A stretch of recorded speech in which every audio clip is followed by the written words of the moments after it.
Bienvenidos a 360 grados, una visión global de la noticia, un espacio para debatir sobre todo lo que sucede en Colombia y en el mundo. Y hoy empezaremos 360 hablando de un ultimátum que dio el presidente Juan Manuel Santos a la policía y al ministro de Defensa. Tienen 60 días para acabar con las llamadas ollas de vicio en 20 ciudades del país. Las declaraciones las entregó el presidente luego de su visita a la zona del Bronx, en el centro de Bogotá, uno de los mayores centros de venta de droga de la capital, que está ubicado a pocas cuadras de la Casa de Nariño. ¿Podrá el presidente Santos en 60 días acabar con las ollas de drogas? ¿Y por qué razón ahora afirma que por primera vez en Colombia hay una política de seguridad real? Ese será nuestro primer debate esta noche en 360. Y nuestro segundo tema de la noche será, por supuesto, también la reforma a la salud, la cual, según el gobierno, tendrá un revolcón que traerá mejor calidad de vida a los colombianos. Sin embargo, algunos sectores dicen que tiene más irregularidades que la fracasada reforma a la justicia. Desde el Ministerio de Salud se afirma que van a cambiar las EPS, que se van a eliminar todos los ámbitos de corrupción, que habrá más cobertura y que ante todo el Estado va a recuperar el dinero de la salud. ¿Qué tan cierto o falso es esto? Lo debatiremos con nuestros invitados y no se vayan, que ya en segundos les voy a dar la bienvenida.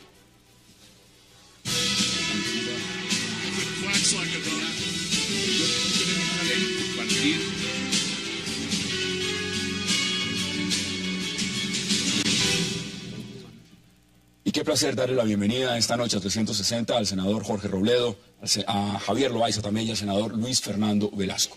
Caballeros, qué placer, gracias por aceptar esta invitación. Muy gracias, Hassan. Gracias. Segunda noche que estoy ronco, de pronto me va a tocar hablar un poquito más suave, no disculparán ustedes. Bueno, empecemos con el tema puntual de este primer debate. Y, senador Velasco, empiezo con usted. El tema de la política de seguridad, porque esto está enmarcado en el tema de la seguridad. El presidente Santos ha dicho que le da la orden al ministro de Defensa y, por supuesto, al director de la policía de 60 días para acabar con estas ollas de vicio que hay en 20 ciudades del país. ¿Cómo ve usted ese tema? ¿Viable? Acabar las ollas que hoy existen es perfectamente factible, en 60 días. Los ciudadanos saben en dónde están. La policía sabe en dónde está. Y cuando uno sale y recorre las ciudades, termina entendiendo que hay unos elementos o de convivencia o de corrupción o que la policía dice, ¿para qué acabo esa olla si me abren una al lado? O sea, las 60 ollas se pueden acabar. El problema es pensar si esa sola acción va a generar seguridad, va a generar tranquilidad y realmente va a acabar el microtráfico de drogas. Yo creo que no. Yo creo que van a hacer extinción de dominio sobre 60 casas en Colombia, perdón, sobre las casas que sean, pues que estén las zonas de ollas, las zonas, que van a capturar a unas personas. Le voy a dar un dato que es interesante. En solo el 2012, en el Bronx se capturaron 1.300 personas, de ellas 407 fueron capturadas con orden judicial. Yo tengo esas estadísticas. ¿Se acabó la olla del Bronx? No. Precisamente por eso. Entonces, yo sí creo que falta un tema mucho más integral. Primero, creo que Santos no se equivoca al comenzar a decir repensemos el planteamiento de cómo va a enfrentar el problema de la drogadicción y de las drogas en el mundo. Pero creo que de todas maneras es un buen mensaje. Los ciudadanos en la calle quieren que la policía haga algo con las ollas que la gente sabe en dónde están. Y que mucha gente... Esto lo anunció también el alcalde Gustavo Petro. Senador Robledo, bienvenido, ¿y cómo lo ve usted? Sí, ahora digamos que está claro que el doctor Santos sigue en la campaña de reelección, ¿no? Porque pues, esto es una noticia que hace ruido y sin duda esas zonas son terribles y nos impresionan mucho y allí pasan unas cosas por completo indeseables, pero realmente eliminarlas no es posible. O sea, ellos pueden aplastar una zona de esas, el Bronx, o antes era la calle del Cartucho, pero desde el siglo XIX, por lo menos hay autores que en el caso de Inglaterra explican cómo esos antros simplemente se desplazan de un sitio a otro cuando resultan ser perseguidos, porque esas son como excrescencias de la sociedad, eso aparece como un producto de la descomposición, de la pobreza, el desempleo, la enfermedad, tantas cosas. Entonces realmente lo que va a suceder es que pues aplastan aquí y como en los globos se infla el globo por otro lado y por supuesto que con eso hacen campaña electoral, hacen política, pero el problema no se va a resolver. Javier, ¿usted cómo lo ve? Yo creo igual, yo comparto la idea que ahí no hay ninguna solución, por dos razones. La primera es que no creo que se desplacen en conjunto a una sola parte, sino que se desperdigan, se atomizan, que fue lo que ocurrió con la calle del Cartucho. La calle del Cartucho, de una concentración de un poco de gente, hay 20 o 30 calles del Cartucho o huecos debajo de puentes o una serie de cosas. El problema siguió y siguió repartido, número uno. Y número dos, a mí me parece muy gracioso porque esto me recuerda cuando en la época de la persecución al narcotráfico famosa, que anunciaban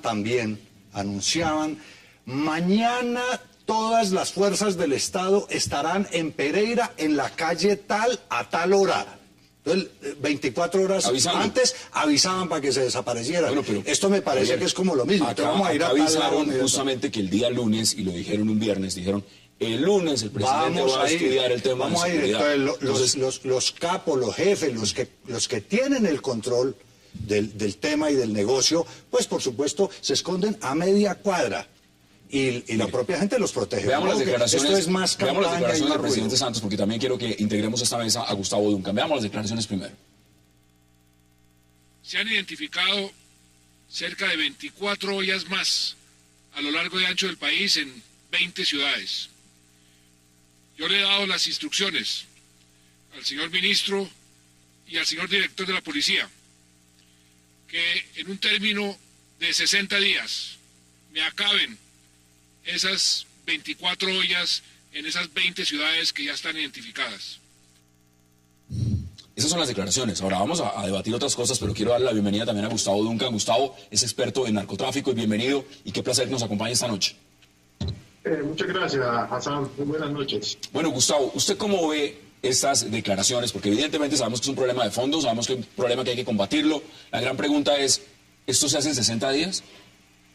No, a mí me desconcerta mucho el presidente Santos porque propone una política muy liberal en el tema de uso de drogas, pero al mismo tiempo da palos de ciego en qué hacer, como decía Robledo, el representante Velasco, no es claro qué otra cosa va a proponer, porque las ollas o lugares donde la gente consume droga, donde drogadictos, adictos consumen, van a seguir existiendo. Esta es la pregunta que uno le hace al presidente Santos: ¿acaba esas ollas?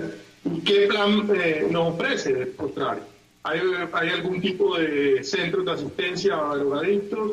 ¿Hay pura política represiva? ¿Va a encarcelar a los drogadictos? No nos ha dicho eso, y en ese sentido se me hace una política más bien poco seria. Senador Robledo, le voy a agregar otro elemento a este debate. Ha dicho el presidente Santos que por primera vez en Colombia hay una política de seguridad. Eso lo dijo también a partir de esto. ¿Cómo ve las declaraciones? No, yo creo que esa es otra frase como de campaña electoral, porque digamos que ese es un tipo de problemas que han estado en nuestras ciudades desde hace muchísimos años, y todos los gobiernos de una u otra manera pues algo hacen con eso, ¿no? Lo tratan de una u otra manera, pero eso sigue ahí. Yo quiero enfatizar que hay innumerables estudios que dicen que ese tipo de situaciones son producto de la descomposición social, de economías que funcionan muy mal, de problemas de educación, de tantas cosas que terminan empujando a esos compatriotas a esas situaciones desesperadas. Y por supuesto que todos los gobiernos han tenido alguna política frente a eso, pero en general todas han sido fracasadas porque es que no se tocan las causas del problema. No hay centros, por ejemplo, de rehabilitación, no hay el empleo que debería haber, no hay, bueno, tantas cosas que son esas necesarias que ha hecho el para Gustavo Petro, digamos, yo diría que son insuficientes también. Es que el problema es demasiado grave y va a agravarse. Los problemas sociales del país se van a complicar porque la economía se está resintiendo. Y si va a haber más desempleados, si va a haber más pobreza, va a haber más de ese tipo de fenómenos. Y yo no encuentro que haya ninguna propuesta, digamos, con potencia suficiente para no acabar eso, pero, digamos, reducirlo bastante o manejarlo bastante. No se ve por ningún ¿Qué dicen ustedes, Javier? Porque también ha dicho que por primera vez hay una política de seguridad en Colombia. Una política de seguridad en una sociedad como la nuestra, basada en la desconfianza y en una cultura mafiosa, donde la gente asume, primero los jóvenes de todos los estratos están en la idea de que hay que enriquecerse de manera rápida y a como dé lugar. Eso se ve entre la gente pobre, en la clase media y entre los mismos ricos, los hijos de los ricos. De modo que ahí hay un problema que lo que hay que trabajar es cómo construir una sociedad de confianza. Y aquí, y cualquier política de seguridad, una política de seguridad usted la puede manejar. Es la primera vez que hay una política de seguridad. Usted la puede manejar. No, pues eso son bobadas. Eso son bobadas, con todo respeto al señor presidente de la República, pero eso son bobadas que le escribieron para que diga ya. Pero eso no tiene ninguna realidad, no tiene ningún asidero. Una verdadera política de seguridad es una política que tiene que ver con educación, es una política que tiene que ver con empleo, es una política que tiene que ver con construcción de tejido social, una política que tiene que ver con control de armas, con control de drogas. O sea, son muchos los factores para hablar. ¿Dónde está? Hablar de la única política de seguridad, ¿dónde está el tema de los atracadores? Uno no puede salir a las 7 de la noche a ninguna esquina porque corre peligro de matar. Y eso no lo resuelven 20 ollas de vendedores de ¿Qué dice usted? A ver, yo voy a traer un poquito mi experiencia como alcalde frente a estos temas. Evidentemente, acabar el problema de las ollas no va a acabar el problema de la droga. Pero ni de la seguridad. Pero hay unos elementos, pero hay unos elementos que son muy sensibles para la gente. A ver, ¿qué es lo que pasa? La ilegalidad de la droga genera inseguridad. Yo tengo Popayán es muy conocida, una amiga muy querida, que con gran inteligencia, una señora ya de ciertos años, tenía sembrada en su jardín una matica de marihuana. Y le preguntaban por qué la tiene. Y dice, mire, cuando mis hijos o mis nietos quieran meterse un poco de marihuana, que vayan y la cosechen ahí, pero que no se meta una olla porque es que ya me los pueden atracar, me los pueden matar. O sea, alrededor del vicio se genera una cantidad de cosas. Y en los barrios, Hassan, alrededor del vicio se genera toda la inseguridad de la gente que no está metida en ese negocio.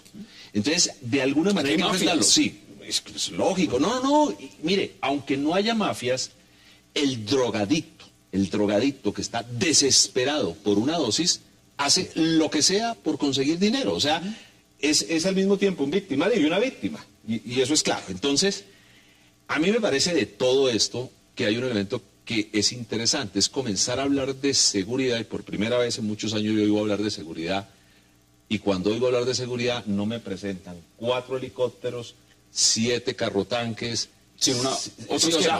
no, y la inseguridad es la guerrilla.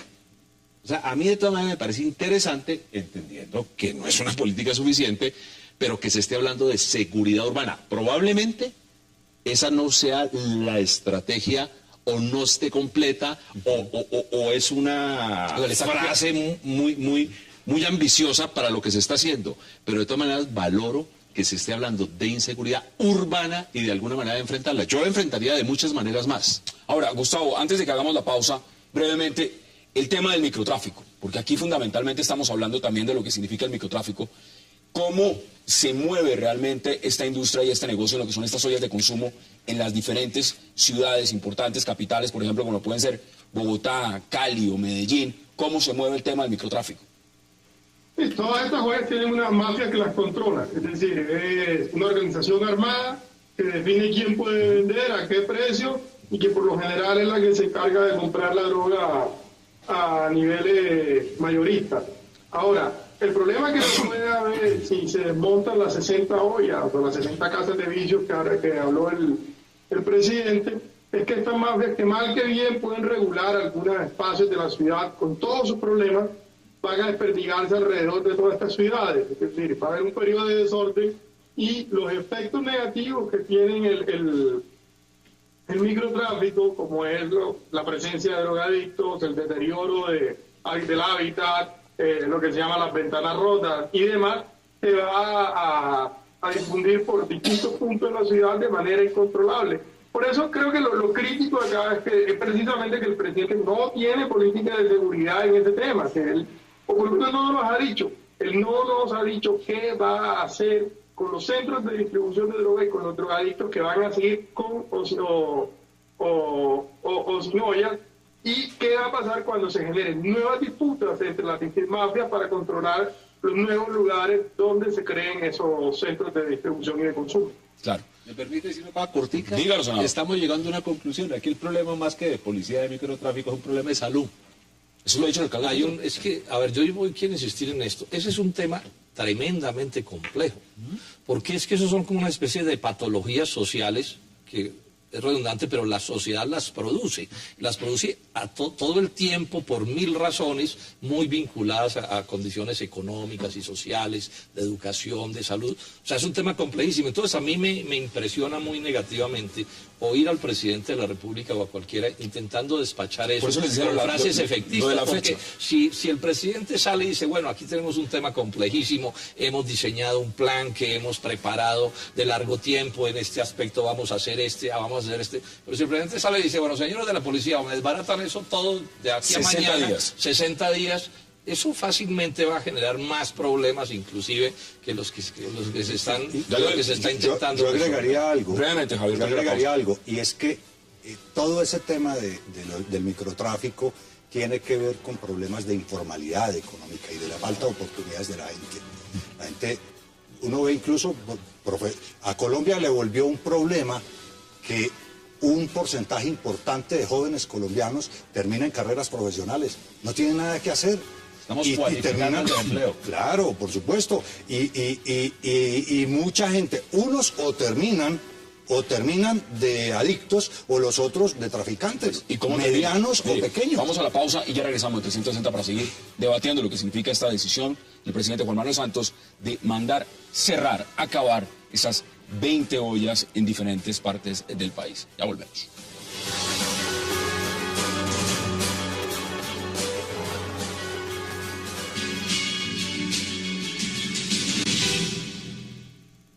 A iniciar una investigación científica con profesionales científicos en la materia que se va a ubicar aquí en el Bronx y que básicamente consiste en ver cómo se puede disminuir el daño que provoca en el organismo determinado tipo de drogas, específicamente el bazuco, a partir de otro tipo de sucedáneos que permitan que la persona pueda ganar autonomía en su vida personal, que sería lo esencial. Regresamos a 360. Bueno, ustedes saben que yo estoy monitoreando acá permanentemente lo que nos escriben nuestros televidentes, y senador, pues tengo que comentarle, porque nos escribe una admiradora suya, pero me dice, dígale que lo admiro mucho, pero soy uribista. Entonces, imagínese usted cómo son las cosas de la política hoy en día. Digámosle a la admiradora que mil gracias, pero que nadie es perfecto. Miren, ahí escuchábamos las declaraciones del alcalde Gustavo Petro, y hay un tema también de fondo, y es el siguiente. Cuando uno ve la coyuntura de lo que está diciendo el presidente Juan Manuel Santos en el tema de seguridad, dice que sus críticos lo están atacando en ese frente, diciendo que la seguridad está empeorando, que la seguridad no va bien, y evidentemente el presidente se defiende diciendo que todo lo contrario, que estamos igual que antes o mejorando. ¿Usted qué dice frente a las declaraciones, senador? Yo creo eso. Y yo daba unos datos hace unos días, creo que aquí en este mismo programa. A ver, comencemos por las críticas frente al enfrentamiento con las FARC. Este gobierno en 2 años dio, en cuanto a bajas del secretariado, más resultados que el pasado gobierno en 8 años. Comencemos y jefes de frentes, etcétera, etcétera. En el tema de seguridad urbana, pues creo que es todo un proceso, pero que es evidente que en Colombia, particularmente en Bogotá, han mermado los homicidios, pues ahí están las cifras. Pero ese crédito hay que dárselo al alcalde Gustavo Petro o hay que dárselo al presidente. No, es una paja conjunta. Mire, el alcalde Gustavo Petro porque dio la pelea para el desarme. Y eso hay que decirlo con toda claridad. Creo que hay una cosa que es anterior. Bogotá es la ciudad del país y una de las del mundo, yo creo, que en los últimos 8 años tuvo una mayor disminución de la pobreza. También es una cosa que se quiere ocultar, pues porque tiene que ver con gobiernos del polo, por lo menos coincide con eso, ¿sí? Y ese es un elemento fundamental en todo lo que tiene que ver con el mejoramiento de las relaciones sociales. La pobreza, el desempleo, etcétera, etcétera, son un caldo de cultivo para todas las manifestaciones antisociales. Eso están demostradas en las curvas, o sea, uno coge la pobreza y el homicidio y normalmente se mueven en paralelo esas curvas. Entonces digamos que aquí ha habido unas condiciones mejores, pero porque no es posible pensar que entonces se toma una medida y al otro día todo está arreglado, o sea, las cosas son más complejas que eso. Javier, ¿usted cómo lo ve? ¿Son ataques infundados o hay una realidad y una percepción de que la seguridad no está bien?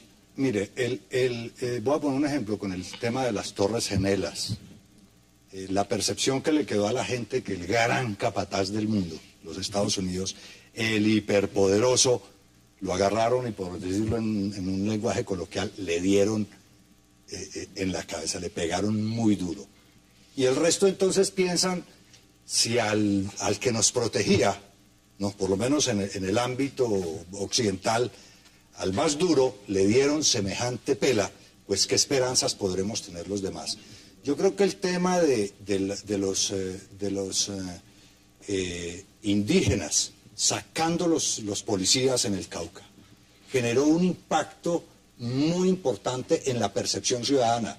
Ustedes lo saben, ustedes son políticos de oficio, de profesión, y saben que en política la percepción es más importante incluso que la verdad. Puede haber todos los datos, puede haber todas las cifras, pero si la ciudadanía tiene la percepción de que ha desmejorado, pues un poco quizá como por lo que decía el senador Velasco ahora, porque ahora no nos dicen que la seguridad está asociada a tanques y helicópteros y cosas de esas, y la gente se acostumbró a eso y no ve los tanques y no ve los helicópteros, pero sí ve tomas, ve bombardeos, ve asesinatos y ve una serie de cosas que durante un tiempo o no los veía o no ocurrían o no nos los informaban. De modo que yo sí creo que hay una percepción en la gente de que el tema de la seguridad ha disminuido y que el presidente manifiesta que está muy preocupado, pero realmente la percepción y la sensación que tiene la gente en las ciudades y en los grandes centros urbanos es que cada vez es peor la seguridad. Mire, quiero que hablemos también de reforma a la salud, y para concluir este tema quiero hacerlo con uno de los expertos, que es Gustavo Duncan. Gustavo, usted es experto en narcotráfico, es experto en seguridad, y si le pregunto en este momento puntual sobre las cifras, los estudios recientes independientes y del gobierno, en el tema de seguridad, ¿está Colombia mejor ahora que hace 2 años o es un tema de percepción?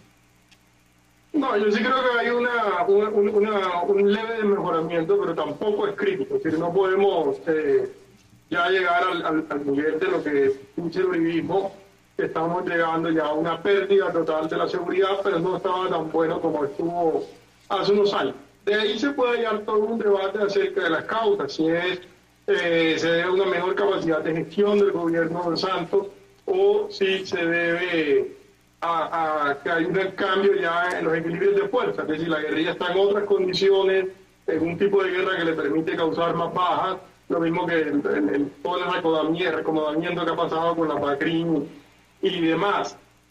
Creo que el tema de la preocupación en seguridad obedece a 2 ámbitos. Hay un ámbito que es en el tema rural, de cierto secuestro y cierta extorsión, y también algo en lo urbano, hay mucha extorsión, creo que hay una proliferación de pequeñas mafias, pero también hay otro nivel que es el de la seguridad, de la pequeña inseguridad.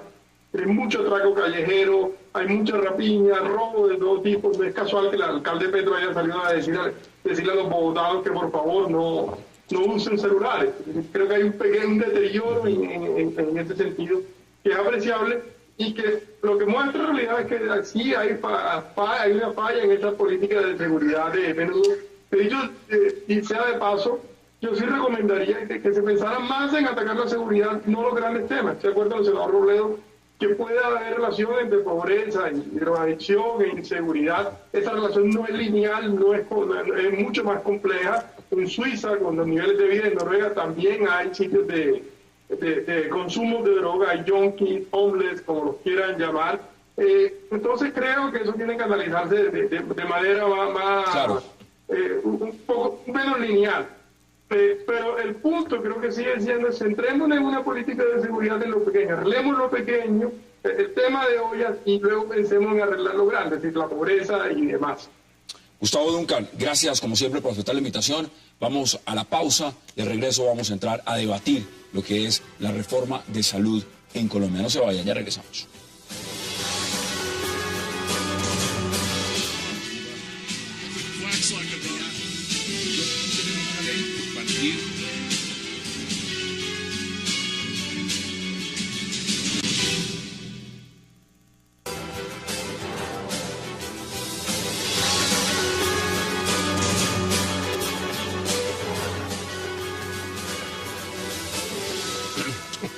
regresamos a 360 y vamos a hablar de un tema polémico. Tiene que ver con la reforma a la salud. Y le doy la bienvenida también a esta mesa a David Bardet. Gracias, David, por aceptar la invitación. Muchas gracias a usted. Bueno, reforma a la salud. A mí me dijeron, senador Robledo, que a usted le gusta mucho esta reforma. ¿Cómo le parece la reforma a la salud que está proponiendo el gobierno? No, la primera cosa grave del gobierno es que la presentó antes de Semana Santa y me gasté más de la mitad de la Semana Santa leyéndome ese ladrillo y bregando a entender el asunto. Pero ya en serio digo, es terrible. Yo pienso que es la peor reforma que se ha presentado al sistema de salud desde que se creó la Ley 100 de 1993. Primero porque no es verdad que se van a acabar las EPS, no es cierto. Les van a cambiar el nombre y un par de ajustes les van a hacer, pero la idea de la EPS como intermediario financiero que hace ganancia, o sea que no solo cobra administración, sino que hace ganancia, se mantiene incólume. Y lo segundo, se mantiene la idea de un POS, o sea un plan de salud restringido, y de eso nos hemos defendido mediante la tutela, y es clarísimo en todos los discursos de Alejandro Gaviria y del propio ministro de Hacienda que uno de los filos de las reformas, porque ya son dos, se dirige contra la tutela. Y digamos que la tutela es lo único bueno que le ha pasado al sistema. Pues acabarla estrictamente no, porque eso es un de rango constitucional, pero hay muchas maneras de atacarla y de afectarla, y en eso llevan desde hace 650.000 tutelas entre 1999 y 2010, de las cuales tuvieron éxito más del 80%. ¿Por qué? ¿Dónde ve el ataque a la tutela en el proyecto? Yo lo he estado leyendo, doctor Robledo, y usted es un hombre muy juicioso, y usted ha encontrado, porque yo tengo una idea distinta. Mire, Luis Fernando, en el proyecto de Roy Barrera, ¿se acuerda la ley estatutaria? Eso sí era, sí, porque creaba... Y era clarísimo el ataque a la tutela. Ahí creaba un nuevo mecanismo judicial, y es claro que si existe un mecanismo judicial tiene que primero acabarse ese mecanismo antes de que la tutela. O sea, acá no lo veo. Pero es que, pero es claro que ya le hicieron un primer intento. Sí. Hay un segundo intento. En la ley estatutaria a la que le presentaron ponencia al final del año pasado, hay todo un esquema montado para poner en duda la opinión del médico tratante y para poner en dificultades la opinión o la decisión del juez. Sí, aquí no lo define, no tiene razón. O sea, en el proyecto. Esto es muy frágil. Sí. Y está el problema de la vigilancia sobre las decisiones del médico. Pero además es lo que ellos mismos han estado diciendo, senador Velasco, todo el tiempo. Es que el día en que se presenta la tutela, sale Mauricio Cárdenas Santamaría, el ministro de Hacienda, y dice, uno de los objetivos de esta reforma es irse contra la tutela. Ahora, yo tengo además la idea de que desde hace mucho rato vienen preparando el terreno para un cambio en la jurisprudencia de la Corte Constitucional. Y los discursos de Alejandro Gaviria contra la tutela son todos. Pero que lo extraño una cosa es lo que está diciendo el ministro a través de los medios de comunicación, y otra cosa entonces es lo que está escrito en la reforma. ¿Son dos cosas distintas? Sí, en parte sustancial. Por ejemplo, cuando sale el presidente y dice se acaban las EPS, pues eso no es cierto. Eso no va a pasar. O cuando alguna gente empieza, se va a acabar por fin el POS restringido. No, ahora le van a cambiar también de nombre. Se va a llamar, ¿cómo es? Mi plan, ¿cierto? Que se acaba el FOSIGA. Pues a medias aparece un nuevo sistema. Pero lo que usted cuenta parece mucho a la reforma tributaria.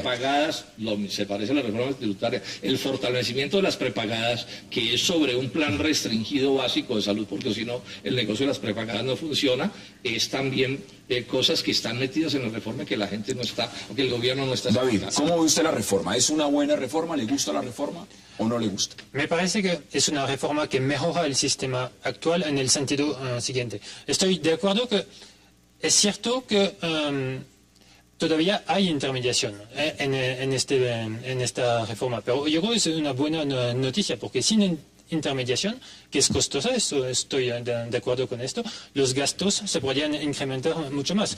Yo tomo un ejemplo. Imaginen que nos vamos todos de vacaciones y al principio de las vacaciones hay unos tacaños que dicen, bueno, no vamos a gastar en un guía, nos vamos directamente en los restaurantes, etcétera, en la entrada de los museos.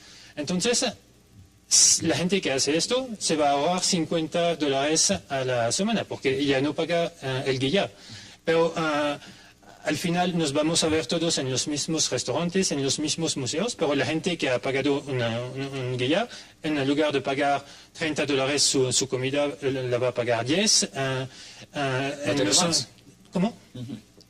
entonces en los museos van a pagar menos, de tal forma que este guía es costoso y en un mundo ideal sería mejor poder beneficiar de tarifas más baratas sin necesitar este guía, pero necesitamos intermediarios que sean compradores inteligentes, porque ustedes como yo, como pacientes, no somos buenos para comprar tratamientos. No, pero es que esa no es la discusión. La discusión no es si hay administración de los recursos. Todo sistema de salud del mundo tiene que tener administración de los recursos y el administrador debe administrar bien. Lo que pasa es que las EPS nos cobran la administración más una ganancia que la sacan sustrayendo recursos del sistema. Para mencionar alguna cosa, el sistema canadiense o el inglés o incluso el alemán no tienen esta intermediación en este sentido. Entonces, lo que aquí se aplica, a mi juicio, es el peor modelo de salud, que es el modelo tomado de los norteamericanos, que es entre los países desarrollados el que más gasta en salud y el que peor salud tiene. Mire, veamos declaraciones también que dio, por supuesto, el ministro de Salud y volvemos a la mesa de debate. Yo quiero reiterar una vez más. Ayer no se negó que la salud era un derecho fundamental. Las razones que no fueron del gobierno, fueron del Congreso, dijéramos, archivar este debate. Pues razones, si se quiere, que uno pudiera llamar de eficacia parlamentaria. Y es ya que está establecido que la salud es un derecho fundamental, más bien gastemos nuestros esfuerzos y nuestras energías en que eso se cumpla. Javier, esas son las declaraciones del ministro. ¿A usted le gusta la reforma? ¿Le parece una buena reforma? Yo quisiera que primero definiéramos un poquito sobre cuál es el interés del gobierno con la llamado de urgencia, porque parece que esta reforma, su propia reforma, la reforma del ministro, la quisiera dejar ahí a ver qué le pasa y quisiera... porque entiendo que la... Pero son dos temas, ahí está lo del fuero y está la reforma. No, por eso, pero es que ha llamado ha hecho el llamado de urgencia a la estatutaria, que no es la del gobierno, que no es de lo que se está hablando aquí en esta mesa, sino que es un poco de principios generales muy bonitos, construida hasta donde yo tengo entendido por incluso los mismos operadores del sistema de salud. Entonces ahí no hay cambio. Entonces ahí lo que me da la sensación es que el gobierno en este momento está dejando también al ministro votado y esta reforma y todo este debate está quedando en nada. O sea, eso parecieran ser otros palos de ciego de este gobierno. La pregunta que yo me quiero hacer es, ¿cuál es realmente el interés del si de pronto no le quería hacer conejo al Congreso mismo y al propio ministro, como le hizo conejo a los congresistas con la reforma tributaria? Ya está el fiasco presente de lo que fue la reforma a la justicia. La reforma tributaria la están considerando un puro cuento, en muchos puntos. Ahora, ¿lo de la salud va a terminar convertido en lo mismo? No, sería terrible para el gobierno y terrible para el Congreso. A ver, y para el país. Y obviamente se necesita. Primero yo sí quiero hacer una serie de afirmaciones pues que obviamente pueden generar polémica, como de eso se trata. A mí me parece una actitud valiente del gobierno metérsele a la reforma y priorizar la reforma estatutaria independientemente de las razones que sean. ¿Y por qué? A ver, usted dice algo que es muy cierto.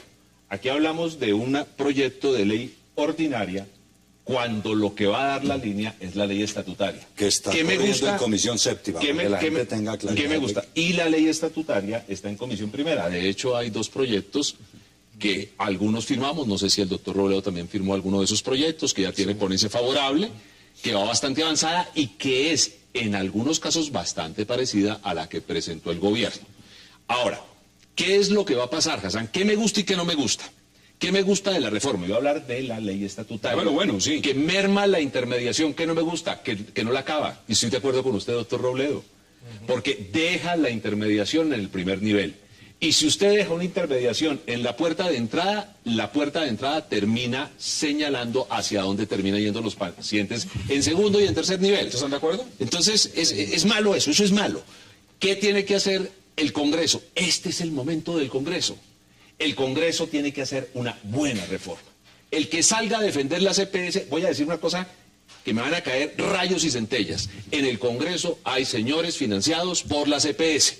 Y el que salga a defender lo que hoy existe, básicamente le está diciendo al país que él está defendiendo intereses muy claros, que son sus propios intereses. Bueno, ¿y quiénes son? Entonces, bueno, ahí los vamos a evidenciar. Ahí los vamos a evidenciar. Segundo, Hassan, ¿qué me gusta? La definición de lo que no atiende. ¿Qué no atiende? Operaciones estéticas, operaciones que se hagan en el exterior y que se pueden hacer en Colombia, y drogas experimental. No, pero hay una frase ahí, Luis Fernando Velasco, sí, que abre un hueco para atender cosas que se deberían atender. A ver, hay un tema, doctor Robledo. Por eso digo, es el momento del Congreso. Mire, el Congreso se puede reencontrar. Yo lo dije, tal vez lo dije aquí mismo.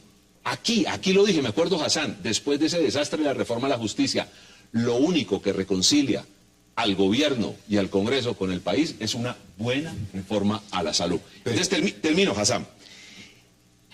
No toca la tutela. O sea, la reforma estatutaria no toca la tutela. Tenemos que meterle los seguros para que no nos la demore. ¿Y cómo se le meten los seguros? Básicamente no aceptando ningún nuevo sistema jurisdiccional para que el Estado le responda. Los otros sistemas están vigentes, derechos de petición, etcétera, hoy existen. Pero eso no significa que se acaba la tutela. ¿Ustedes comparten lo que acaba de decir el senador Velasco? Digamos que sí, a medias. O sea, en el tema específico de que se mantiene la intermediación, eso es claro y eso es de una inmensa gravedad.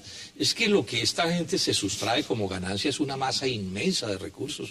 O sea, si estamos hablando de 20 billones que manejen pues las EPS, puede ser de primerazo, 10% son 2 billones, 15% son 3, 20% son 4. O sea, que eso riñe con la posibilidad de los ciudadanos.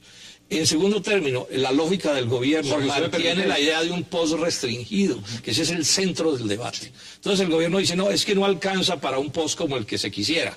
Sí, un post que, digamos, no excluya nada distinto, pues, de cosas cosméticas y de ese corte. Entonces dicen, no, es que la plata no alcanza. Pero entonces uno dice, bueno, y si no alcanza, ¿por qué se la dan como ganancia a las EPS? O sea, ahí hay una serie de problemas. Lo que pasa es que estamos discutiendo además dos proyectos y esto se vuelve un enredo. Pero hay uno que es de una gravedad inaudita, el primero que se presenta, el de la ley ordinaria, que es que establece que en el momento en que las EPS pongan en sus manos recursos públicos, esos recursos se vuelven privados. Eso lo ha señalado la Contralora. Eso es de una gravedad inaudita. Eso es una locura. Porque, entre otras cosas, digamos que lo que antes era un robo ahora se va a volver legal. Y los que hoy están encartados en procesos por haber defraudado los recursos públicos van a quedar libres. Se lo pregunto por lo siguiente, porque también es? ya hay un tema de fondo y es el siguiente. Están diciendo que esta reforma le entregaría la dirección de los hospitales públicos del país nuevamente a los políticos. Ustedes me dirán si eso es cierto o no. Eso mire, están diciendo a los políticos regionales, es lo que se dice, pero yo quiero mencionar... A los gobernadores, exactamente. A los gobernadores. A mí me parece muy bonito lo que el senador Velasco ha dicho, me parece muy bonito y me parece que sería muy lindo que el Congreso se reivindicara con el país. Yo tengo mis dudas. En un año electoral, con 3 leyes con mensaje de urgencia, senador, usted no aspira a reelegirse, usted tiene que salir a hacer campaña. Usted se va a dedicar a recuperar la imagen del Congreso en esta reforma. Una buena reforma a la salud reelige al que se meta con seriedad. Los congresistas están el tema de Colombia en la salud. El tema de su reelección. Yo puedo aceptar que si una reforma a la salud queda bien hecha, pues eso, digamos, le da aire al Congreso. Lo que pasa es que yo creo que ese Congreso no es capaz de eso, porque ese es un Congreso. Ese es un temor. Ese es un Congreso que es afecto pues es el Congreso del presidente Santos, y el presidente Santos es de estirpe neoliberal, de libre comercio, de consenso de Washington, y esa reforma de consenso de Washington no puede ser la reforma que necesita Colombia. Tengo que hacer la pausa. Es que aquí hay problemas filosóficos de por medio. No se hace misa católica con cardenales protestantes. Vamos a la pausa porque David también quiere intervenir sobre el tema y ya regresamos en 360.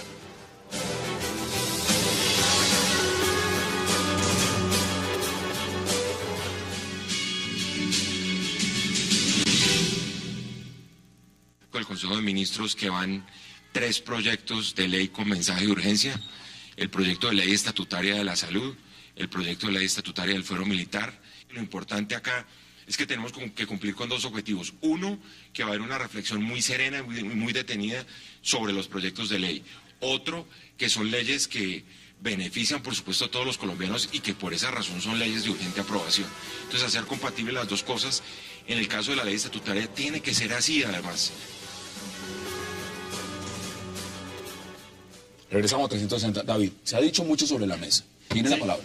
Yo para mí su visión del sistema de salud es un poco un mundo utópico, porque quiere ahorrar 10 billones de pesos, estamos todos de acuerdo con esto, pero para ahorrar estos 10 billones va a gastar 50 más. Entonces eso no hay nada gratis. Y al final querer saltarse este renglón de intermediación, al final llegamos a un mundo que ni usted ni yo vamos a querer, que es el capitalismo salvaje, porque son recursos públicos que van a pagar directamente prestadores privados o públicos. Pero eso sería una hemorragia de gastos, eso no se puede. ¿Está de acuerdo? No, pero además porque yo aquí no estoy inventando la bicicleta, quienes estamos promoviendo estas ideas, que somos un poco gente en Colombia, no solo el Polo, distintas organizaciones, etcétera, esto funciona, digamos, el sistema inglés es inspirador, o lo que sucede en Canadá, o lo que sucede en otra serie de países del mundo, donde hay administración. Es más, en Colombia, el sistema de salud de las Fuerzas Armadas, y el del Magisterio, y el de la Universidad Nacional, no tiene EPS.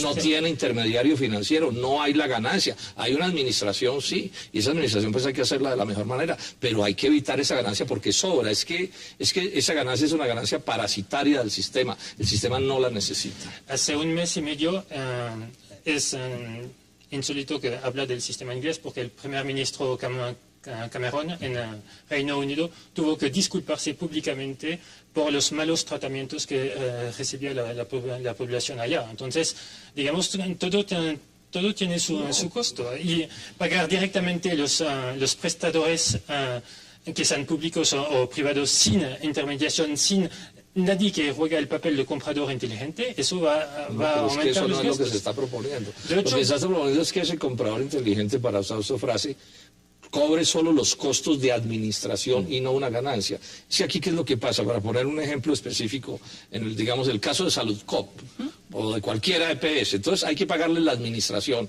el gerente, el contador, el contabilista, el portero, el celos, todo. Pero además cobran una ganancia, que es plata que sustraen del sistema de salud, plata que debería ir a médicos, enfermeras, etcétera. Eso no es necesario. El problema Usted puede inventarse un sistema sin esa ganancia. El problema es más grave. Voy a explicarle. En Colombia hay dos tipos de integraciones. Primero, la integración horizontal. La EPS contrata con sus propias empresas. Esa es la integración menos grave. La más grave es la integración que yo he llamado vertical. Vaya y averigüe quiénes son los dueños de las empresas que le venden imágenes a las EPS. Vaya y averigüe quiénes son los hospitales. No, ¿sabe quiénes son? Los mismos familiares, entre comillas, y testaferros de la junta directiva de muchas EPS. Ahí es que se están robando la salud. Y les da platica para financiar a uno que otro senador que ahora va a aparecer como el salvador de la salud. Y eso es lo que yo quiero que se empelote en Colombia y que la gente Pero mira, usted es ponente. En el caso de ser ponente. Y veámoslo en la coyuntura.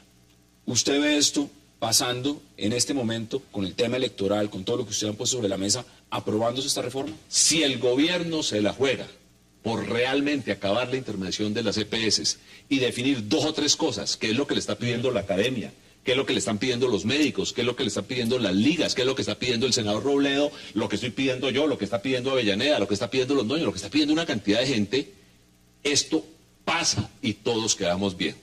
Si el gobierno es tímido, va a ser un fracaso político monumental. Pero usted no está diciendo también, Javier, que están dejando solo al ministro en la parte de lo que es la reforma que él plantea. Pues es lo que parece, pues porque deberían estar las dos reformas en el mensaje de urgencia. No, porque primero hay que definir cómo es el derecho y luego cómo es el servicio. Y a mí sí me parece serio que primero definamos la ley estatutaria que nos va a decir cuáles son los alcances del derecho. Se nos acaba el tiempo, denme sus conclusiones, David, sobre esta reforma. Brevemente, en menos de 40 segundos. Bueno, sobre el punto del POS, o mi plan, como quieren. Es importante resaltar que en muchos países mucho más ricos que Colombia existe un POS, es decir, una lista de tratamientos que se van a reembolsar, una lista de tratamientos que no se van a reembolsar. Suiza, que no es un país pobre, tiene esta lista. Alemania también, Reino Unido también. Es totalmente normal y democrático, además, de decidir, bueno, queremos que con los recursos públicos pagamos para estos tratamientos y no pagar para otros. Dame sus conclusiones, Javier. Yo creo que en Menos de esto 30 segundos. el gobierno está como en otros varios y muchos temas jugando a dos bandas. Pone al ministro a presentar un proyecto, arman la discusión y luego le plantean mensaje de urgencia a otro proyecto, que puede ser seguramente muy importante, pero aquí uno no sabe para dónde va el gobierno, como en tantas cosas. Deme sus conclusiones, senador, en 40 segundos. Este es el momento del Congreso, de los ciudadanos, en la medida que le hagamos seguimiento. Si somos capaces de hacer una ley estatutaria que acabe la intermediación, que empelote los tipos que se estaban robando la salud desde lo público y desde lo privado, hacemos una buena reforma. Si el gobierno no se la juega con unas modificaciones que hay que hacerle a la ley estatutaria, va a parecer tímido y va a ser su gran fracaso político. Senador. No, yo creo que los colombianos tienen que abrir mucho los ojos. La concepción filosófica de lógica económica del presidente Santos y la del ministro Gaviria es la misma de la ley 100. Estos son unos paños de agua tibia lo que ellos quieren poner para recuperar el negocio. O sea, aquí seguimos con la idea de que estas no son leyes para la salud de los colombianos, sino para el negocio de los intermediarios financieros con la salud de los colombianos. Y así, por supuesto, las cosas no funcionan porque los gerentes trabajan no para la salud, sino para el negocio. David Bardet, gracias por aceptar la invitación. Senador Robledo, como siempre, gracias también. Senador Velasco, gracias. Y Javier, gracias por aceptar la invitación. Y a ustedes, gracias por acompañarnos. Nos vemos mañana de nuevo acá, misma hora, 8 p.m., para seguir debatiendo la agenda política de Colombia y del mundo. Hasta una próxima oportunidad.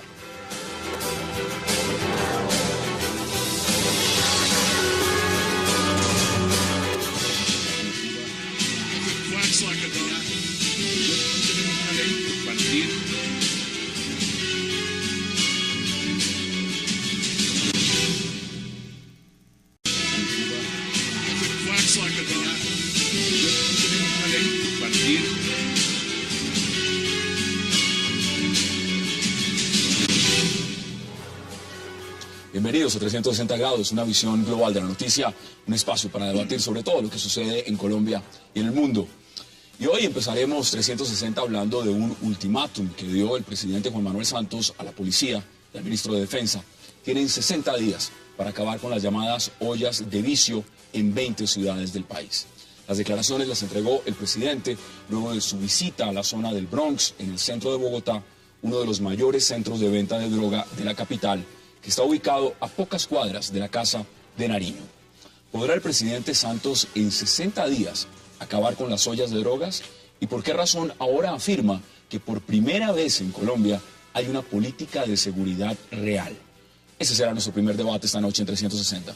Y nuestro segundo tema de la noche será, por supuesto, también la reforma a la salud, la cual, según el gobierno, tendrá un revolcón que traerá mejor calidad de vida a los colombianos.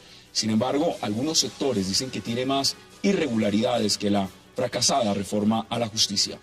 Desde el Ministerio de Salud se afirma que van a cambiar las EPS, que se van a eliminar todos los ámbitos de corrupción, que habrá más cobertura y que ante todo el Estado va a recuperar el dinero. Que en el caso de Inglaterra explican cómo esos antros simplemente se desplazan de un sitio a otro cuando resultan ser perseguidos, porque esas son como excrescencias de la sociedad, eso aparece como un producto de la descomposición, de la pobreza, el desempleo, la enfermedad, tantas cosas. Entonces realmente lo que va a suceder es que pues aplastan aquí y como en los globos se infla el globo por otro lado y por supuesto que con eso hacen campaña electoral, hacen política, pero el problema no se va a resolver. Javier, ¿usted cómo lo ve? Yo creo igual, yo comparto la idea que ahí no hay ninguna solución, por dos razones. La primera es que no creo que se desplacen en conjunto a una sola parte, sino que se desperdigan, se atomizan, que fue lo que ocurrió con la calle del Cartucho. La calle del Cartucho,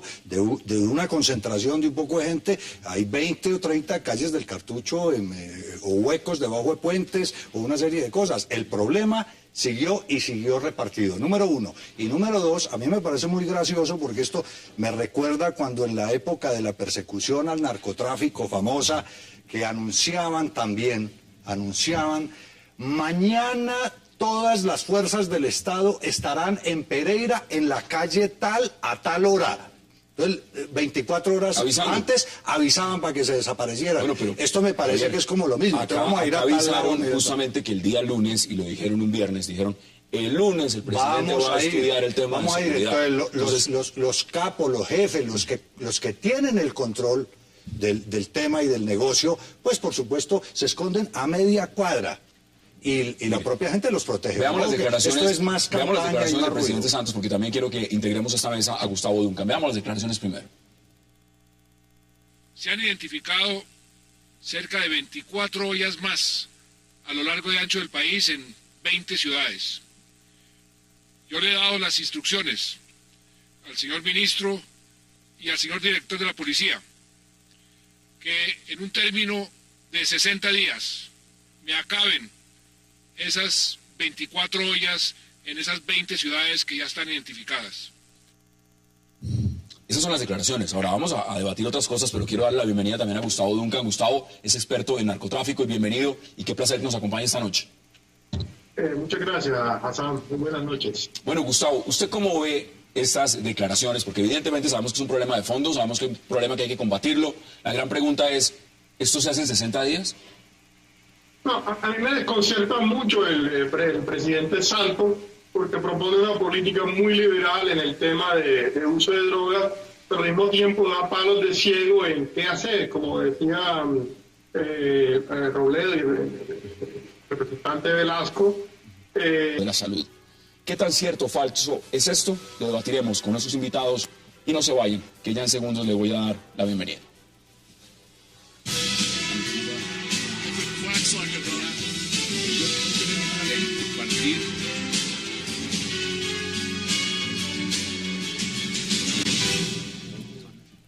Y qué placer darle la bienvenida esta noche a 360 al senador Jorge Robledo, a Javier Loaiza también y al senador Luis Fernando Velasco. Caballeros, qué placer, gracias por aceptar esta invitación. Y gracias, Hassan. Gracias. Segunda noche que estoy ronco, de pronto me va a tocar hablar un poquito más suave, me disculparán ustedes. Bueno, empecemos con el tema puntual de este primer debate. Y, senador Velasco, empiezo con usted. El tema de la política de seguridad, porque esto está enmarcado en el tema de la seguridad. El presidente Santos ha dicho que le da la orden al ministro de Defensa y, por supuesto, al director de la policía de 60 días para acabar con estas ollas de vicio que hay en 20 ciudades del país. ¿Cómo ve usted ese tema? ¿Viable? Acabar las ollas que hoy existen es perfectamente factible, en 60 días. Los ciudadanos saben en dónde están. La policía sabe en dónde está. Y cuando uno sale y recorre las ciudades, termina entendiendo que hay unos elementos o de convivencia o de corrupción o que la policía dice, ¿para qué acabo esa olla si me abren una al lado?